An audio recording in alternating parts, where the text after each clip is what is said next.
नमस्कार साथियों, मैं अभिनंदन वशिष्ठ हिंदी व्याकरण सागर में एक बार फिर से आप सबका स्वागत है। आज हम कुछ ऐसा टॉपिक लेकर आए हैं जिसके बारे में संस्कृत में तो नियम है परंतु हिंदी के अंदर इनके कोई नियम नहीं है। और वो टॉपिक है आपका लिंग अर्थात पहचान। संस्कृत में तो लिंग व पहचान, लिंग या पहचान के लिए नियम बनाए गए हैं, परंतु हिंदी के अंतर्गत ऐसी कोई व्यवस्था नहीं की गई है कि जिनसे हम ये निर्धारित कर सकें कि ये पुल्लिंग है या स्त्रीलिंग है। हालांकि कई हद तक लेखकों ने कोशिश की है कि नदियों के नाम स्त्रीलिंग, पर्वतों के नाम पुल्लिंग, महासागरों के नाम पुल्लिंग, पेय पदार्थों के नाम पुल्लिंग, रत्नों के नाम पुल्लिंग व स्त्रीलिंग, कई जगह पर फिर भी कहीं न कहीं दोनों जगह पर अपवाद देखने को मिलते हैं। पर हम यहाँ पर जो निर्धारण करेंगे वो कैसे निर्धारण करेंगे इसके बारे में जानकारी करेंगे।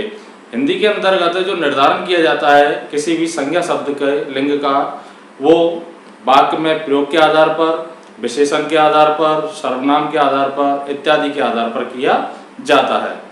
ऐसा कोई नियम नहीं है कि ईकारांत हमेशा पुल्लिंग ही होगा या स्त्रीलिंग ही होगा, उकारांत हमेशा पुल्लिंग ही होगा या स्त्रीलिंग होगा, ऐसा कोई भी नियम नहीं है। या आकारांत हमेशा स्त्रीलिंग ही होगा या पुल्लिंग नहीं होगा। तो कुछ भी हो सकता है, वो आकारांत पुल्लिंग भी हो सकता है और आकारांत स्त्रीलिंग भी हो सकता है। इसके लिए हमें सबसे पहले एक टेबल के माध्यम से समझना होगा। जैसे यहां पर लिखूंगा मैं पुल्लिंग और इधर लिखा है मैंने स्त्रीलिंग। एक तरफ तो लिखा है मैंने पुल्लिंग और दूसरी तरफ लिखा है मैंने स्त्रीलिंग। अर्थात इधर वाली टेबल में कुछ शब्द लिखे जाएंगे और इधर वाली टेबल में सारणी में कुछ शब्द लिखे जाएंगे। और वो शब्द क्या होंगे? इन शब्दों के अंत में आ होगा, यानी आकारांत होंगे। जैसे हमने लिखा कैसा, तो इधर क्या लिखेंगे हम? कैसी। इधर लिखा हमने कोई भी विशेषण, जैसे अच्छा, टेढ़ा, तो यहाँ क्या लिखा जाएगा? अच्छी या टेढ़ी। इधर हम कोई भी क्रिया रूप रहा, चुका या था, तो यहाँ क्या लिखेंगे हम? रही, चुकी या थी। इधर हम लिखेंगे आपका मेरा, तो इधर क्या लिखा जाएगा आपका? मेरी। और एक एक डॉट डॉट का और डॉट डॉट की। इधर हम कुछ भी नाम लिख सकते हैं, जैसे राम का और राम की। इस प्रकार से हमने ये निर्धारण किया है, यानी इनके आधार पर हम पुल्लिंग व स्त्रीलिंग शब्दों की पहचान करेंगे। आपको रट्टा मारने की जरूरत नहीं होगी कि नदियों के नाम, पर्वतों के नाम, सागरों के नाम, मास के नाम, इस प्रकार के ये महाकाव्यों के नाम, देशों के नाम, पता नहीं क्या क्या स्त्रीलिंग, खाने पीने की वस्तुओं के नाम स्त्रीलिंग होंगे, कुछ अपवाद पुल्लिंग हो जाएंगे। तो ये इस प्रकार की जरूरत हमको नहीं होगी। तो जरूरत किससे होगी आपकी? इस प्रकार से हम अब एक साधारण शब्द लेते हैं, जैसे गाय। भाई प्राणीवाचक की तो पहचान हो जाएगी आपको, परंतु अप्राणीवाचक की पहचान किस प्रकार से की जाएगी उसके बारे में हम जानकारी कर रहे हैं। भाई जैसे गाय तो सब जानते हैं स्त्रीलिंग है, तो देखो जैसे गाय, तो कैसा गाय नहीं होकर के क्या होगा आपका? कैसी गाय। अच्छी गाय या अच्छा गाय, ये देखना है, तो अच्छी गाय। गाय सो रही है, गाय खा रही है, तो रही आएगा, ठीक है, रहा नहीं आएगा। मेरी गाय, मेरा गाय नहीं आएगा। राम का गाय, राम की गाय। तो कार्यचिन्ह के आधार पर, विशेषण के आधार पर, सर्वनाम के आधार पर इत्यादि के आधार पर और क्रिया के आधार पर इत्यादि के आधार पर हम किसी भी संज्ञा शब्द के लिंग का निर्धारण करते हैं। वाक्य के आधार पर भी किया जाता है, परंतु हम देखते हैं कि अधिकांशतः जो पुस्तकों में चार चार पन्ने में लिखी हुई हैं चीजें, ये स्त्रीलिंग होंगे और ये पुल्लिंग होंगे, तो ऐसी कोई जरूरत नहीं है। ये केवल व्यवहार से पता लगाया जा सकता है कि कौन सा संज्ञा शब्द पुल्लिंग है और कौन सा संज्ञा शब्द स्त्रीलिंग है। अब बात आती है कि स्त्रीलिंग व पुल्लिंग किनके होते हैं? तो स्त्रीलिंग व पुल्लिंग संज्ञा शब्दों के होते हैं, सर्वनाम का कोई लिंग निर्धारण नहीं होता है। अब कहोगे सब विशेषण, तो जो आकारांत विशेषण है उनको हम निर्धारित कर सकते हैं। जैसे मान लो अच्छा, तो पुल्लिंग में प्रयोग होगा आपका और अच्छी स्त्रीलिंग में, परंतु वो तो विशेषण है। जैसे अच्छा लड़का और अच्छी लड़की, परंतु सुंदर लड़का सुंदर लड़की, घरेलू लड़का घरेलू लड़की, तो ये नहीं हो सकता, केवल आकारांत का ही पता लगा सकते हैं। इसलिए जो लिंग निर्धारण होगा वो किसका होगा, आपका संज्ञा शब्दों का होता है। परंतु कई बार देखते हैं हम पुस्तकों में गाइडों में आड़ा तिरछा छपा हुआ है, विशेषण का ही बना रखा है। तो संस्कृत के अंदर वो व्यवस्था है, जैसे आपका सुशील लड़का और सुशील लड़की, परंतु संस्कृत के अंदर क्या हो जाएगा, वो आपका सुशीला हो जाएगा। सुंदर लड़का, परंतु संस्कृत के अंदर क्या हो जाएगा, वो आपका सुंदरी लड़की हो जाएगा, सुंदरी लड़की, परंतु हिंदी के अंदर सुंदर लड़की रहेगा। अब देखिए जो व्यवस्था है, अब हिंदी के अंदर ऐसी कोई व्यवस्था नहीं है, इसलिए इसी के आधार पर हम क्या करते हैं, निर्धारण करते हैं। अब मैं यहाँ पर कुछ शब्द लिख रहा हूं, जैसे मैंने लिखा जेल, और दूसरा लिखा मैंने मेल, तीसरा लिखा मैंने रेल, खाल, माल, जाल, गाल, भाल, माला, ताला, नाला, डाली, नाली, माली, थैला, रेला। अब देखिए एकारांत, आकारांत, इकारांत सब है इसमें, परंतु अब यहाँ पर निर्धारण कैसे करेंगे, यहां से निर्धारण करेंगे हम। जैसे कैसी जेल, क्या कैसा जेल, तो कैसी जेल, कैसा मेल, मेल कैसा है तो इससे पता लग जाएगा, कैसी रेल, रेल चल रही है, मेल हो रहा है, ठीक है। तो इनको अपन कुल मिलाकर के कर्ता भी बना सकते हैं, यदि वाक्य में प्रयोग करना है तो खाल, खाल खिंच गई, खिंच गया तो कैसी खाल, अच्छी खाल, बुरी खाल, ठीक है, मेरी खाल। माल, कितना माल, कितना कितनी भी कर सकते हैं, जैसे कैसा लिखा है ना अपन ने, कोई भी आकारांत जिसमें ई लग सकता है, कितना माल, कैसा जाल, ठीक है, जाल बिछा दिया है ना, माल भेज दिया, गाल, कैसा गाल, भाल, कैसा भाल, माता, कैसी माला।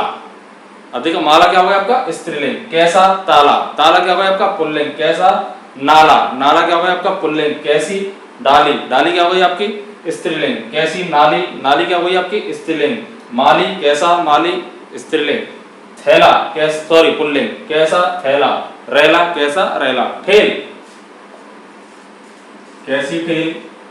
तो ये जो शब्द हैं आपका सब कोई एकारांत है, कोई आकारांत है, कोई इकारांत है, ठीक है। जैसे केला ले लिया अपन ने, कैसा केला, तो कोई भी हम इनमें से प्रयुक्त कर सकते हैं, कैसा केला, अच्छा केला, केला गिर गया, गिर चुका था, ठीक है, यह है आपका मेरा केला, राम का केला। तो इस प्रकार से हम निर्धारण कर सकते हैं किसी भी संज्ञा शब्द का। और परीक्षा में जो शब्द आते हैं वो कैसे आते हैं, जैसे व्यवस्था, तो कैसी व्यवस्था, कल्पना, कैसी कल्पना, सपना, कैसा सपना, शुभकामनाएं, कैसी शुभकामनाएं। तो इन्हीं के आधार पर हम लिंग का निर्धारण कर सकते हैं, और किसके, आपके संज्ञा शब्दों का, ठीक है, शब्दों का निर्धारण होगा, ध्यान रख लेना। ऐसे नहीं कि सब्जी, अब सब्जी तो क्या है आपका स्त्रीलिंग है, परंतु साग,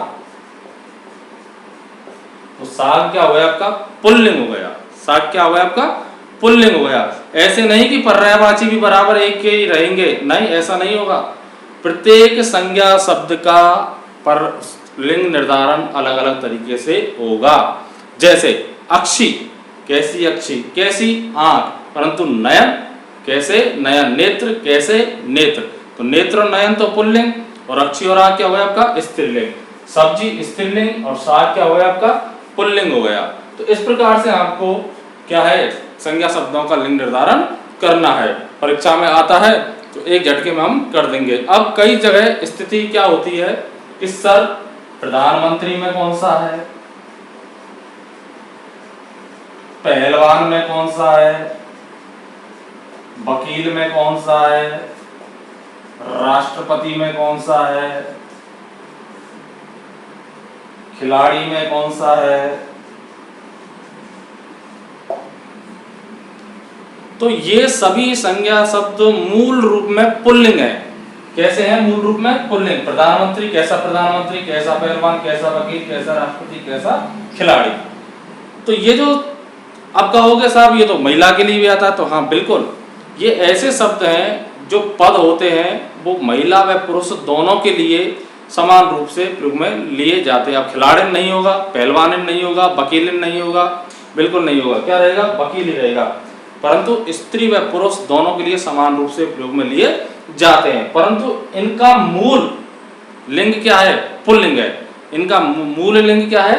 पुल्लिंग है। प्रधानमंत्री का मूल पुल्लिंग है, पहलवान का मूल पुल्लिंग है, वकील का पुल्लिंग है, राष्ट्रपति का। तो अधिकांशतः ये पुल्लिंग होते हैं। परंतु एक दो शब्द ऐसे हैं जो स्त्रीलिंग है, जैसे संतान।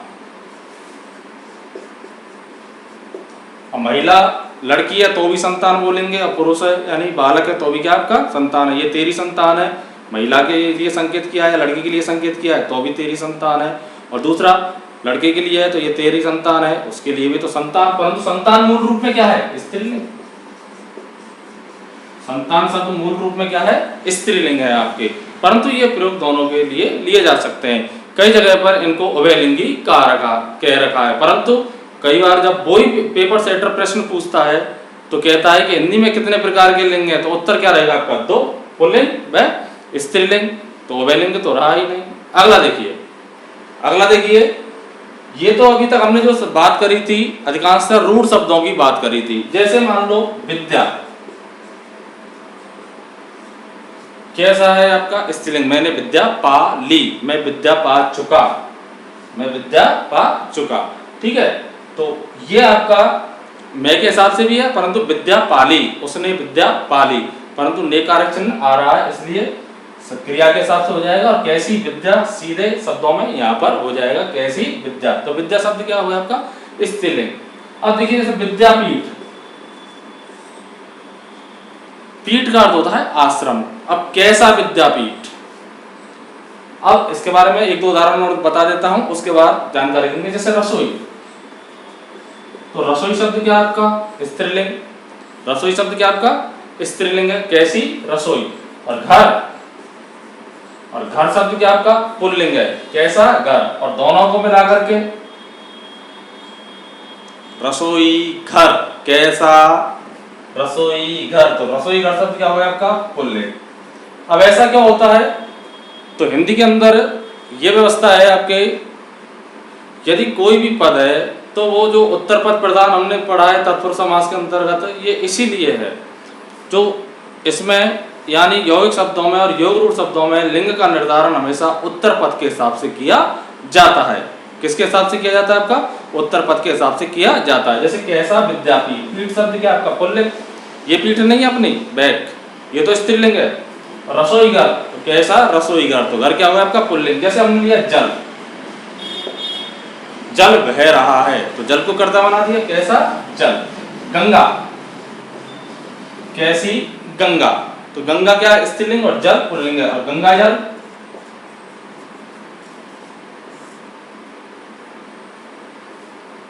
गंगा जल बह रहा है तो गंगा जल स्त्रीलिंग पुल्लिंग होते हुए भी क्या हुआ आपका? पुल्लिंग हो गया। यानी जब यौगिक या योग रूढ़ शब्द आएंगे तो लिंग का निर्धारण हमेशा उत्तर पद के अनुसार होता है। किसके अनुसार होगा आपका? उत्तर पद के अनुसार होता है। परंतु कई जगह पर नहीं भी होता है, यदि उनके बीच में संयोजक चिन्ह लगा हुआ है। जैसे भाई बहन, तो भाई बहन जा रहे हैं, ये रहेगा। कैसे? भाई बहन है। ठीक है, तो बहन के हिसाब से नहीं होगा, यहाँ पर संयोजक चिन्ह और दो विपरीत लिंगों को दर्शाया गया है तो वहां पर नहीं होता। परंतु परीक्षा में अधिकांशतः इसी प्रकार के शब्द पूछे जाते हैं। व्यवस्था है, शुभकामना है, वजन है, भार है, धुआं है, गुस्सा है, आंसू है, पादप है, ठीक है, शुभकामनाएं हैं। इस प्रकार के प्रश्न परीक्षाओं में पूछे जाते हैं और इनका लिंग निर्धारण करवाया जाता है कि इसमें कौन सा लिंग होगा। अब मुझे आशा है आपके पूर्णतः समझ में आ गया होगा। आपको रट्टा मारने की जरूरत नहीं है कि दिशाओं के नाम, नदियों के नाम, देशों के नाम, काव्यों के नाम और ये नाम और वो नाम। इसमें क्या है, मैंने देखा है कि 3-3 दिन खींच रहे हैं लिंगों को पढ़ाने में, वचनों को पढ़ाने में 4-4 दिन खींच रहे हैं अध्यापक। तो ऐसा नहीं है, हर टॉपिक को हम बहुत आसानी से भी समझ सकते हैं, कम समय में भी समझ सकते हैं। हमको केवल काम की बातें ध्यान रखनी होंगी। अब कहोगे साहब रत्नों के नाम पुल्लिंग या स्त्रीलिंग होते हैं, ग्रहों के नाम पुल्लिंग अपवाद में धरती, रत्नों के नाम पुल्लिंग अपवाद में चांदी स्त्रीलिंग। तुम्हारा रटने की जरूरत नहीं है। चांदी, कैसी चांदी? सोना, कैसा सोना? कितनी चांदी, कितना सोना? सोना गिर गया और चांदी गिर गई। तो आप सीधा क्रिया से पता लगा लो, कारक से पता लगा लो, किसी से भी पता लगा सकते हैं जो मैंने तालिका में यहाँ पर बताए हैं। तो ज्यादा रट्टा मारने की जरूरत नहीं है। आज के लिए इतना ही काफी है। और ये इतना महत्वपूर्ण टॉपिक है जो एसआई, पटवार में तो खैर नहीं है, परंतु एसआई और आपके रीट है, और उत्तर प्रदेश के अंदर कई परीक्षाएं होती हैं पुलिस वगैरह इनकी, इनमें खूब पूछे जाते हैं। हमारे राजस्थान में तो अधिकांशतः ये एसआई व केवल एसआई व रीट परीक्षाओं में प्रश्न पूछा जाता है, परंतु यूपी में कई परीक्षाओं में इसके प्रश्न पूछे जाते हैं। धन्यवाद। सब्सक्राइब करें, लाइक करें। आज के लिए इतना ही काफी है।